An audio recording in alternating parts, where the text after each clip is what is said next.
Hello and welcome to Two Mics with Two Mics. And I'm without a mic. Pastor Mike is not here right now. And so today you're getting one mic with one mic. Now, today's going to be a little bit different. I'm kind of glad that Pastor Mike is, he's actually taking a friend back to the airport, a beloved brother, Pastor David Michael Diamond, and he's from Baton Rouge, Louisiana. And he came and visited our church. He did a great job. So thank you, brother. Love you. But the reason I'm glad is not because the camera's all on me, but it's because it gives Pastor Mike some anonymity. With today's subject matter, we actually had a whole lost episode that we did, and it was lost for a good reason, but I'm going to resurrect it a little revised. And we're calling this episode Social Media Smarts. Now, to give you an idea about my technological, I'm under 40, okay? I was alive during the technological revolution. That's what it was called. And that's when cell phones went from being in suitcases to being affordable for all families. As you can see from my Alienware laptop, this puppy is this is like my clothes in the wilderness. Okay, it says that their sandals in the Word of God. It says that their clothes didn't rip and tear, and their sandals were fine. That the Lord basically sustained their attire throughout their whole wilderness excursion. The people of God. Well, this is my attire in the wilderness. This is actually the social media, not the social media, the media computer for our church about 10 years ago. Actually, might even have been more than 10 years ago. It's running great. It's bulky, so it keeps me fit when I, have it in my bag and I walk across the parking lot. But I love the thing. I resisted social media in a big way. I resisted the technological revolution in a big way. Just to kind of give you an idea, when I got my first cell phone, it was one of those silver flip phones from Verizon where the screen was green and the only game on there was Snake. Okay. The really good ones had Tetris on it. And I went from there to getting a LG Cosmos. And the LG Cosmos, you were like the man, because this one text messaging just stopped being 10 cents per text. And all of a sudden, unlimited text messaging was like an option. And if you are a teenager and you have unlimited texting, I mean, you can literally hit on girls from afar with no problem and no repercussions from your parents. So that's what I was doing because I was a filthy, rotten little heathen at the time. But the LG Cosmos was the flip keyboard or the phone that would slide out into a keyboard. I got all three of those, the 1, the 2, and the 3. My daughter now plays with one of them just as a play phone, so I still have the memories there. But those were the phones that I first had in high school, and I had drug dealer friends, and they were doing the Nextel phones. And if you remember Nextel phones, it was kind of like a walkie-talkie. You just hit the button, it would beep. You talk to somebody, and that would be it. But this was also around the time where BlackBerries were becoming really popular, and then smartphones started coming out where they had touchscreen smartphones with slide-out keyboards, a combination, and all that. And I really didn't like smartphones. I don't know why. I just had a problem with them. And I remember as time went on, then MySpace came out. And MySpace, I resisted that too. I was like, if I want to talk to somebody, if I want to relate to somebody, I'm just going to go ahead and get in their face, or I'm going to text them with my unlimited texting and then get in their face. Not in a bad way, just generally, just being, one-on-one. And so when I was about 19 years old, I moved from New York to Ohio. And at that time, I made a decision because everybody was getting on MySpace, or everybody was on MySpace already. I made a decision when I made it to Akron, Ohio. I said, I'm going to get myself a MySpace. And because I'm 19 and stupid, I did the background with everyone did a background where the minute you went to their page, it was some stupid song like that, whether it was about you just broke up with your girlfriend, it's like a Heartbreaker by Led Zeppelin or something, or, it's Andrew WK, let's get the party going, whatever it was. You would go to their page, music would start playing. They had backgrounds. Some people had flashing lights. Of course, me being a humble man, I decked out my background with drums to make sure no one questioned what instrument I played. Now, they were neon too. neon green.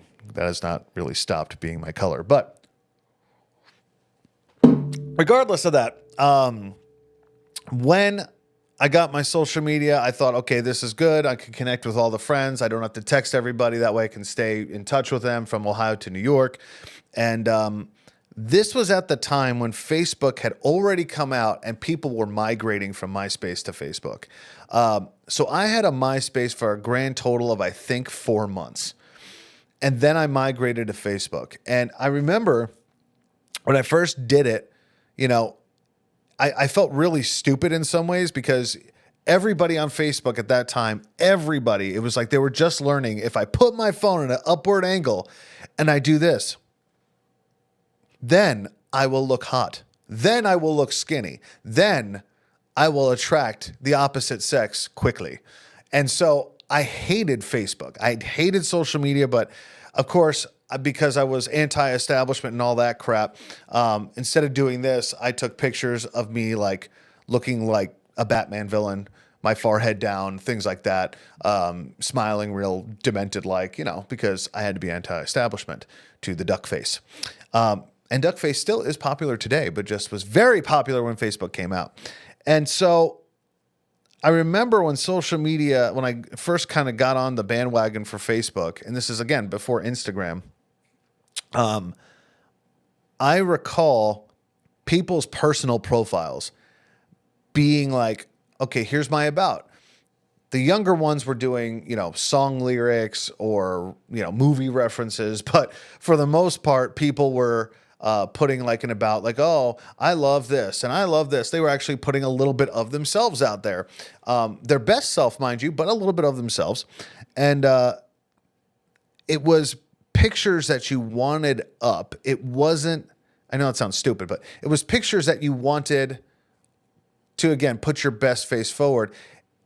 It wasn't pictures of you in your house taking a picture of your window and the tree outside your window saying, what should I do today? It wasn't pictures of, look at this plate of runny eggs. I'm going to eat it because keto, whatever. It wasn't a picture of, you know, look at my toes. They look great. I painted them. Congrats to me. Hashtag treat yourself. That crap. It was just like a display of, okay, here's what I'm going to show you. It wasn't, I'm going to show you everything. And that's kind of what has happened to social media today. I saw it migrating from Facebook. It started on Instagram where people are taking pictures of their food. Your food is not that important to the world.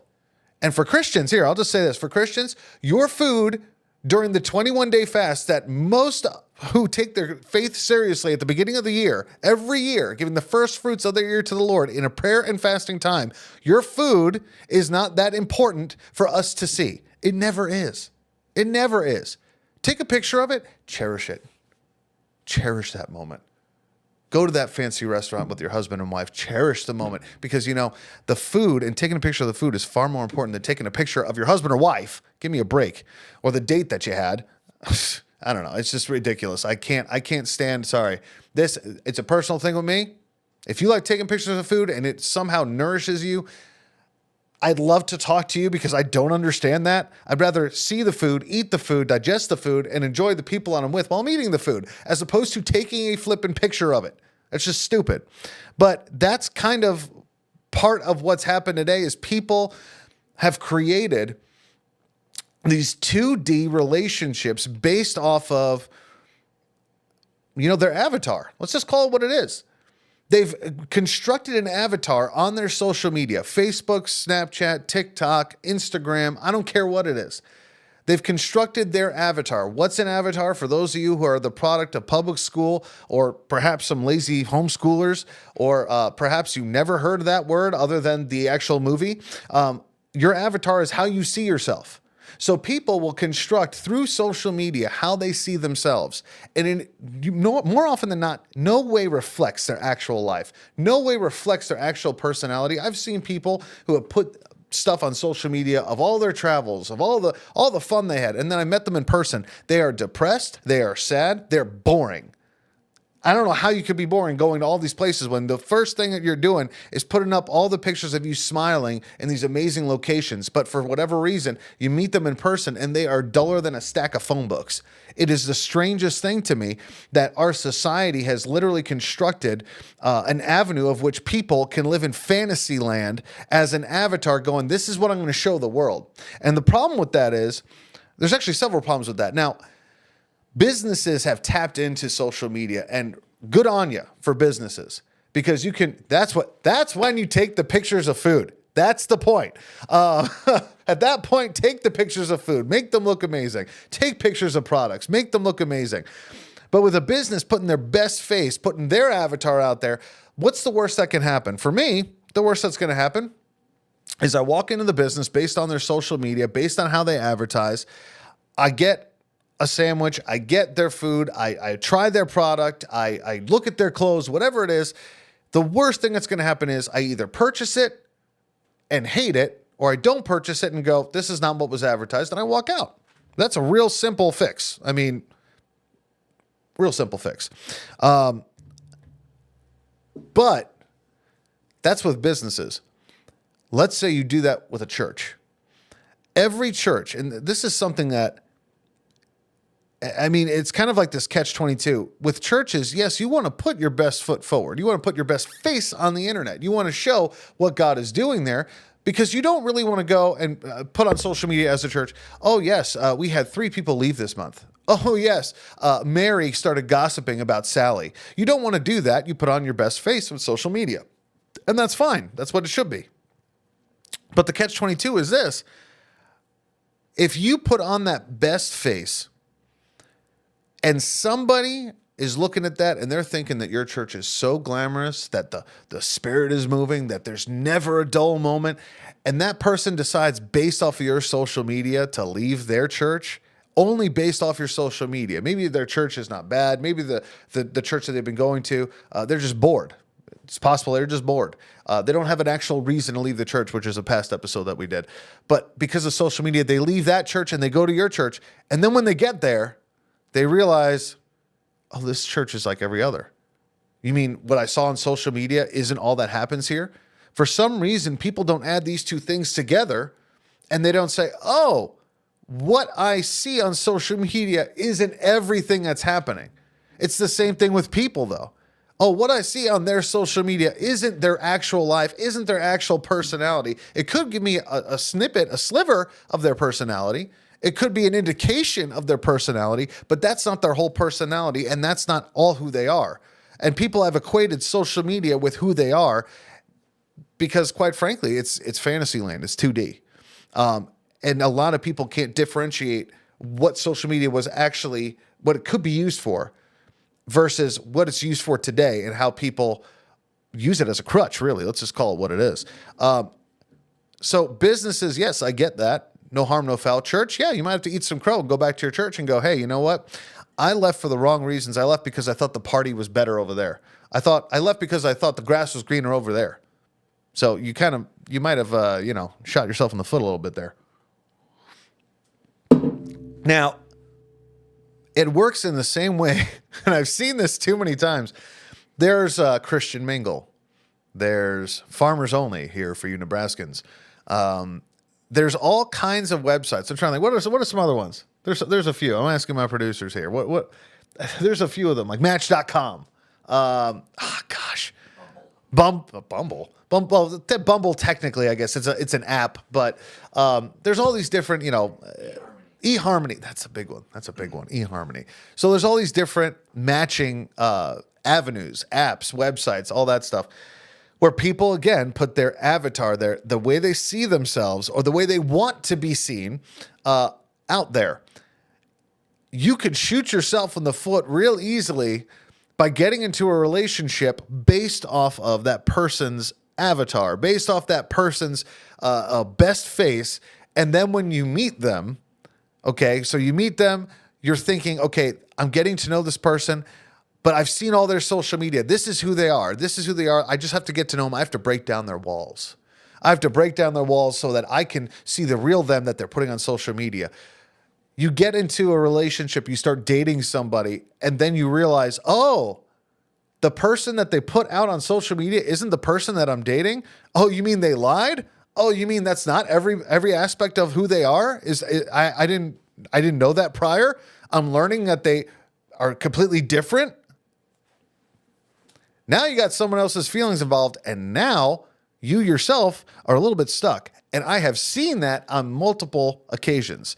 Not to say that those websites don't necessarily work. I actually know a couple who's been happily married for, I think, 10 plus years who met on that, as ironically. And there's only been like 2 people that I know that actually have come out from those websites in some kind of good relationship in marriage. So not to say that they don't work, but the 2 that I'm mentioning are they're the only ones. About 90% of the people that I know who have found people on social media of any kind, those never last because your expectation is here because that's what they've seen. And when they don't meet that expectation, they just walk away. And that's essentially what a lot of people do is they make these relationships based off of 2D. 2D being two-dimensional, 2D being through your phone. And I'm an associate pastor. I'm a youth pastor. And one of the things I see with the young people, a lot of the time is they'll tell me they're in these relationships. I'm in a relationship. Oh yeah? Have you met them? Well, we talk a lot through Snapchat. Wow. You are suave. The Fabio of Snapchat. Wow, you're going to get married through Snapchat? You moron? I love you, but you're an idiot. I've had to tell kids, you're not in a relationship. Oh yeah, we've been dating for 2 weeks. Really? Have you talked in person? Well, we sat next to each other in lunch. Our sandwiches touched. Did you talk to each other? Well, not really. But we talk a lot through Snapchat. What do they call it? A streak, right? Okay. Yeah, we have a streak going. We've had a streak going for a week. Have you talked in person more than once? No. Why don't you just go to Japan and marry a robot like some of the people there? That'll work. And that's actually happened legally, by the way, that we've had some people, Japanese citizens, marrying robots, AI, computer programs legally. So, good on you there. But people love having 2D relationships. And actually, you want to talk about that real quick. There are a lot of young adults who actually have fornicated one-night stands based off of 2D relationships, where it's literally, and Snapchat was actually invented to send nude pictures where after 24 hours they're deleted. That was why it was constructed. At its core, that's why it was constructed. TikTok, a whole different, that's a whole episode. But that's why Snapchat was made so that individuals can send nude pictures to each other and they're deleted after 24 hours. Anybody who's ever sent anything inappropriate through Snapchat, just letting you know, there's something called a database. Even though the app may delete it after 24 hours, it doesn't mean that it's actually deleted. It doesn't mean that it's actually not in existence. It means that whatever you put out there is somewhere in existence in someone's archives digitally. So, I'll quote Bob Newhart. Stop it. Just stop it, you idiot. Anyway. That being said, there are people that I know. I used to manage because I used to be. Well, I've been a minister for a pastor for 10 years now, but I wasn't a full-time minister until a few years ago. I had part-time jobs, and one of the part-time jobs I had was actually being a manager at a local gym. And there were some people that were so frequent, they got to know me. They knew that I was a pastor, that I was there part-time, and so they would talk to me. And there was an individual that I absolutely love this person, but they would tell me, and actually it's funny, you brought this up, mentioned Bumble and how they were trying to meet someone on Bumble. I said, you're not going to meet someone on Bumble. You're going to get hurt through Bumble. Well, no, it's an app and it has this and has this and has this avenue and this filter and they match me.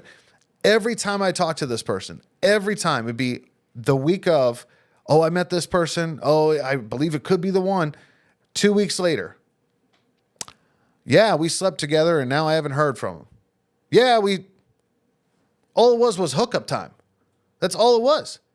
But it was constructed like, oh, you'll find love. You'll find love. And here's your avatar, here's your best face. Those people meet. They've already cultivated something in their mind, not really between each other, something in their mind. And then they feed off of that. They lust off of that. They try to get that person to fulfill that desire, I guess you could say, to fill that void that they've been looking for. And then they just give themselves up, give themselves away, and end up having a one-night stand. And there's a lot of young adults that I know that have had that experience who end up getting hurt because they have based cultivating a relationship with the opposite sex for marriage purposes. They've based that off of websites and apps that have actually been constructed specifically for one-night stands, as well as websites constructed to specifically just make you put your best face on the internet. So again, just an avatar. Would you mind lowering the AC? It's one mic with one mic, and I run hot. And I'm also ranting a little bit. And so, I need some air in here. Where is it? Oh, it's right outside the door there. It's right outside the door. But moving on, social media smarts. I just talked about relationships in that regard. I want to bring up, I want to just bring up people in general, whether it's the church, whether it's Christians, people in general. Just because social media fits on your phone, fits on a little mini square, doesn't make it personal. It's not a therapist. It's not like a journal, like a diary. Okay, like you're flipping 8. It's not like a journal or diary where, okay, I'll just post. Oh man, feeling really down today. I stepped on the scale and I was 3 more pounds. Oh man, feeling really down. It's raining.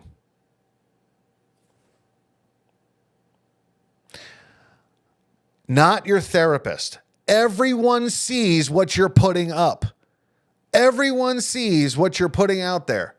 Everyone sees it. Some people know that everyone sees it. I'll get into that in a second. But you're putting your personal issues. Protect your marriage. Let me start with that, husbands and wives. Don't be a moron and get on there. Just had a fight with my husband. He's such a jerk. 2 hours later, I love him. He's so great. Well, everyone saw the first one. And now everyone's going to be poking and prodding into your marriage going, what happened, sweetheart? What are you doing posting your marital issues on the internet, looking for people to weigh in on your marriage? You literally, it's like you have a guarded city and you go, okay, let me just open up the gate just for an hour to let every single person in to what I'm supposed to protect. I don't care if you're a man or a woman. It's a moronic thing to do. And not only that, I'm going to say this, that's with marriage. That's with marriage. I've lost an astronomical amount of people in my life for being such a young man. I'm not saying that like, no, I'm saying as a fact. I've lost people because of my past. I've lost people who actually like to throat cancer because someone smoked so much crack that they actually got throat cancer and died. I've lost people to overdose with heroin. I've lost people of all different kinds. I've lost people to suicide, multiple people to suicide. There's one common denominator that I keep finding with people to suicide who have committed suicide, and it's that they don't advertise when they're going to do it. You know that there's something going on. You know that they're depressed. You know that they're battling something, but every time that I've lost somebody due to suicide, it's always after the fact that they leave a note. It's always after the fact. They don't reach out more often than not. You might know something's going on because you're close to them, because you're friends with them, but they don't reach out before they do it. That's more often than not. I'm not saying it's always that way, tried and true 100%. More often than not, they don't reach out. So when I see people going on the internet going, oh man, I just had such a bad day. I wish there was someone out there who could help me. Oh man, I'm depressed. Oh man, you're an attention-seeking person. You're just doing it because you want a response from people. You're just doing it because you want attention, and you're looking for that attention to come from hundreds upon hundreds of people on social media who can care less whether you live or die. And for some reason, if somebody reaches out through social media and says, "Oh, we hope you're doing well," all of a sudden we take it as if they really care whether you live or die. Now, there are people that I interact with on a weekly basis here at church where I know they care whether or not I live or die, and they might post something on my page. They might comment on something. Fine. That I believe. But that's not how people use that. People abuse posting, abuse reels, abuse all these things. They just seek attention. And going back to the marriage deal, a lot of husbands and wives will actually seek attention from hundreds upon hundreds of acquaintances, strangers, semi-friends, and even friends, if they're not getting it from their husband or wife. If they're not getting it, there's a lot of women that I know who have not gotten the attention from their husbands and then will immediately post something provocative on the internet, on their Snapchat, on their Instagram, on their whatever. You know exactly what you're doing. You're looking for attention because your husband didn't give it to you. Again, Bob Newhart, stop it. Just stop it. It's transparent. You look like a child. You look like a child. Pay attention to me, please. Hey, I got some pretty big pecs. I could do that. Maybe I should do that. Maybe I should show some cleavage. Give me a break. But husbands are the same thing. Only they'll lift up their shirt a little bit to about here. Do you see these abs? Me and my wife had a fight. Like, if it's not a stupid picture looking for attention, it's a stupid post. And there are a lot of people who do that. You don't want to be an attention seeker. You don't want to look to the internet to fulfill you, especially a bunch of people that can turn on you in a heartbeat. In a heartbeat. It's just absolutely maddening to me. And again, there are the people that go on and post that they're dealing with something more often than not. And I'm talking definitely within the 40 to 50 range of cases that I'm referring to here in my personal life. The people that post that they're dealing with some kind of depression, some kind of battle of the mind, those are not the people that are actually going to commit suicide. It's the people that are silent that usually do. So if you are looking for attention, if you actually need help, don't go to the internet as your therapist. Why don't you call somebody who cares about you, who can come there, be present with you, speak to you, pray with you, and do what's necessary to help you, as opposed to hang in there. Might as well just get a cat poster and send it to you in the mail. You know, one of those cats that is hanging on to a branch and it's like in every office and it says hang in there. I mean, give me a break. Give me a break. There are so many people that are just looking to get noticed. And really, it's at the core. It's at the core of every human to want to be valued. It's at the core of every human to want to be loved. It's at the core of every human to actually be heard and listened to. You know where you can find that? One way you can find that is through Jesus Christ. Know that you're valued. Know that you can be heard through his church. You can go to church and fellowship with people, have brothers and sisters in Christ. And even if you're not a Christian, you can go to community centers. You can go join a softball team. There's so many things that you can do in lieu of seeking for the internet to fulfill you and the need for attention, the need for conversation, the need to be noticed. But a lot of people, let's just call it what it is, they prostitute themselves, not even talking about OnlyFans. I'm not even going to touch that. But they prostitute themselves without getting any money. They'll go on the internet and they'll post things, prostituting themselves, looking for attention. I have major respect for what I deem to be a more mature believer, to be a more mature person, where they don't post everything. They post, they post things that might be milestones. They post things that I've reached a goal. They post certain things because maybe they want people to celebrate with them. They post, hey, I'm having a baby. They post, hey, I'm getting married. Good on you. Those are things, okay, fine. Those are things that are social media worth attention, because really the biggest thing here that I'm talking about, there are people that will post things every day. I have people in my social media that I know all over the world. I I've resisted the crud out of posting anything. I've only started posting on Facebook this year. Like literally this year. I've had Facebook for over 10 years. This year I started posting stuff, and it's mostly reels from this show. Because I just don't like it. I don't like it.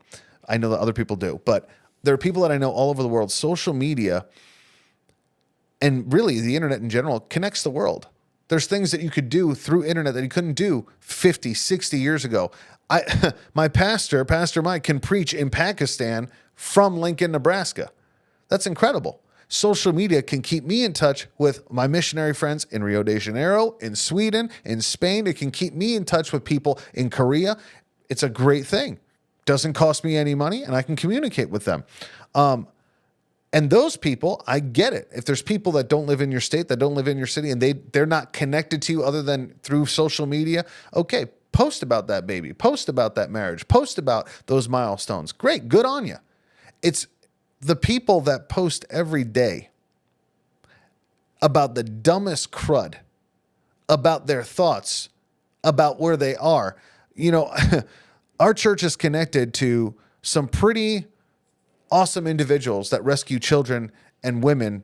And, well, really, they rescue people out of sex trafficking. They rescue people out of human trafficking. And they all have warned us and warned our church of the dangers of social media, posting where you are. So many people will go, oh, where's my location? At the mall. Getting my yoga pants at JCPenney. Tight fit. New Year's resolution. You know that people can see that. There's something called the dark web. People can see your location. People who don't have the best intentions, who aren't trying to give you a thumbs up and a like. People who aren't trying to message you and say, good job. Social media can be used against you in so many different ways and actually can put your kids at risk. You should know what your kids are doing on their phones. There should be something in place so that your children are not using social media, putting out every thought in every location where they are, because there are people out there, also known as evil people, who want to do your children harm, who would take them in a heartbeat with no problem. But for some reason, people think because it fits on this little square that it doesn't do any harm, that, oh, it's personal, it's my journal. People treat it as if no one's going to see it, and everyone does, and you can't take that stuff back. You can change someone's perception of someone else in a heartbeat. With that being said, I'm going to put it to you in this way. And I'm going to sit up a bit because this kind of stuff, it just drives me crazy. And you're getting a lot of my New York ranting and raving today because, like I said, today Pastor has anonymity. He's not here, so I can rant and rave all I want. It's a great thing. And take the wisdom in this where you can. Don't just let my demeanor deter you from taking any of the wisdom that comes from this. And this is not Pastor Michael wisdom necessarily. It's wisdom that's come from lots of different people that I've heard and that I've ingested and said, okay, there's some wisdom there, and I'm going to live by that. There are people in church. There are people that I know personally who it's like they can't finish the equation. On our church page, we've had people on our church page who have left the church comment on videos. This is why I left Elevate. Are you that stupid? You think you're going to come on to someone else's page, rant and rave against them, and not have it be noticed? That's the equivalent of me walking to a church that, let's just say, is heretical or blasphemous or is just straight up whatever. I walk into that church and I go, hey, pastor, give me the mic real quick. And I walk up onto the pulpit and I say, this church is a farce, Ichabod, and I leave. That's what people do on social media. For some reason, people think with social media that somehow they can just like snake their way through. There's a buddy of mine, and he goes, that's a snake in the grass right there. There's a lot of people who think they could be snakes in the grass and comment on your page against you. I don't care if it's personal page, a business page, or a church page, but they think they can comment against you on that page and have it stay there. That is the most moronic thing I've ever heard in my life. Because guess what? The admin of that page, who's for that page, who's for that business, who's for that church, whoever it is, they can just delete you and then they can block you. Some people have absolutely no idea. It's kind of just like, it's like voting. Back in the day, did you know that women for a while did not want the right to vote? Because the right to vote came with a few things. And one of those was bucket duty. For those of you who don't know what bucket duty is, it's here's a fire, here's a bucket of water, pass the bucket to put out the fire. Voting used to come with that responsibility, and women didn't want it. Look it up, it's a fact. The reality is that we have criteria for getting your license. We have criteria for purchasing a firearm. We have criteria for getting a job.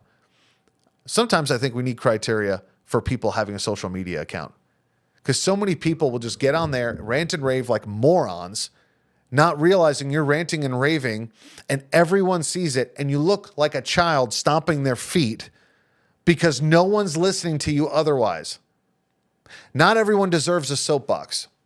And the people that have a soapbox should have it kicked out from under them. A lot of people. I'm not saying, hey, I don't use Facebook or social media the way that I probably should. I really don't. I don't use it how it's designed for sure, but I don't use it the way that it could be used for the better. I'm trying to get better at that. But there are so many people that abuse social media and really don't finish that equation. If I post on someone's page, then if I'm speaking against them, they'll probably remove it. So why not just pull a Kobayashi Maru and don't post on their page? Self-control is missing from social media posts. And I see this a lot with Christians. And that actually saddens me and angers me, because Christians are supposed to have one of those fruits of the Spirit called self-control. It's not like, okay, self-control here, but then when I get to here, I don't have to have self-control. I can rant and rave. I can post on someone's page. I can say that, like, you literally make a decision. I've seen so many posts that anger the crud out of me. Like I look at it and I just go, really? But instead of doing that, I won't post, because it's not worth my time. It's not worth my anxiety. It's not worth my stress level going up. It's not worth my blood getting pumped up to post on someone's page and rant and rave against what they said, to go to those battles, those theological battles that go on. I think it's absolutely ridiculous. I'm sure there'll be some people that'll say, well, then why do you have a podcast? Well, because I do. Because some of these things are important. Because some of these things are needed. Because somebody needs to say, hey, stop it. And Bob Newhart, I'm pretty sure he's dead. Isn't he dead now? I'm pretty sure he's dead. He might not be dead. I knew him from that skit from Mad TV, the Stop It. And then I realized, and my mind was blown, that he was actually an elf as well. Totally blew my mind. I actually don't like the movie Elf. Sorry, don't like it. My wife loves it. I watch it every year for my wife and for my daughter. But me personally, sorry, I can't see Will Ferrell as innocent ever. I've seen too many of his films and skits.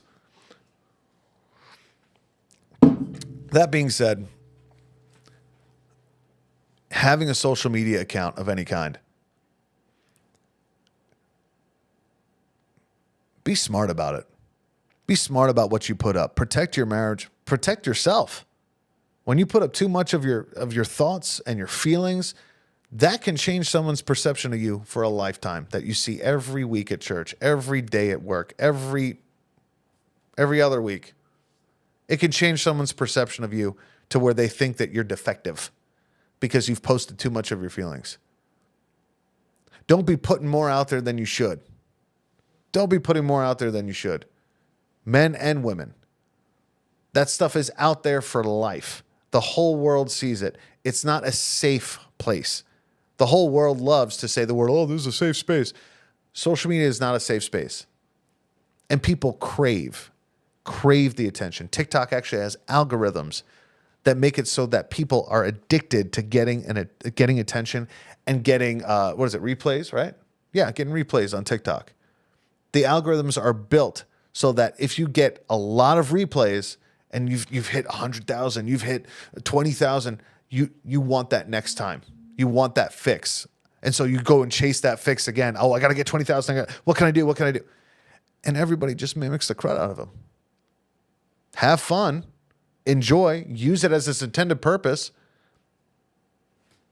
But wise up. Everyone knows what you're doing. Everybody sees what you're doing. Everybody can tell when you're having a tantrum. I'm having a rant session. As you can hear, I haven't stopped my feet once. It's a rant session. Or as a friend of mine would say, this grinds my gears. It grinds them. Grinds them real good. But yeah, Christians are called to a higher standard. And that higher standard doesn't stop at social media. That higher standard, being not of this world, doesn't just halt at Facebook. Doesn't halt at Snapchat. It's like, have you forgotten? Okay, God sees everything we do. Okay, but he can't see through magic squares. I think he can. Wise up, people. Wise up. I see too much social media stupidity, and it drives me up a wall. And that's probably one of the reasons why I resisted so much. But I'm getting better. So if you have tips, you go ahead and let me know. What can I post? Because I'm not posting a shirtless pic. Okay, I'm not posting a shirtless. No, I'm kidding. No, I really hope for some of you, again, if this has angered you, go ahead and reflect as to why my little rant from some nobody angered you. It might be because it hit the spot. Might be because it might be relevant to you. It might be because you're that person seeking attention through social media. It might be because you're using social media as your therapist. It might be because you're using social media to try to defame a business, a church, a person, gossiping. It might be because you are, I'll be nicer. It might be because it applies to you. Knowledge is power. I'm pretty sure G.I. Joe said that. Take that knowledge that this applies to you and change some things. Truth unimplemented means nothing. Knowledge unimplemented means nothing. If it pertains to you, implement that knowledge. Stop. Protect yourself. Start using social media with some self-control, with some wisdom, with some smarts, and start using it the way that it could be used in a positive manner for all those around you. So I love y'all. This is how I show love. I get real passionate. I get real ranty, but this is how I show love. So I do love you guys. I really hope that this does speak to, that you do implement some of these things, because you are not protecting yourself. You're not protecting your children. You're not protecting your marriage. So yeah, exercise of self-control. Love you guys. Next time on Two Mics with Two Mics, there will be two mics, I promise. We will be more balanced next time. But love y'all. And yeah, make sure to like and subscribe. Make sure to passive-aggressively send this episode specifically to people.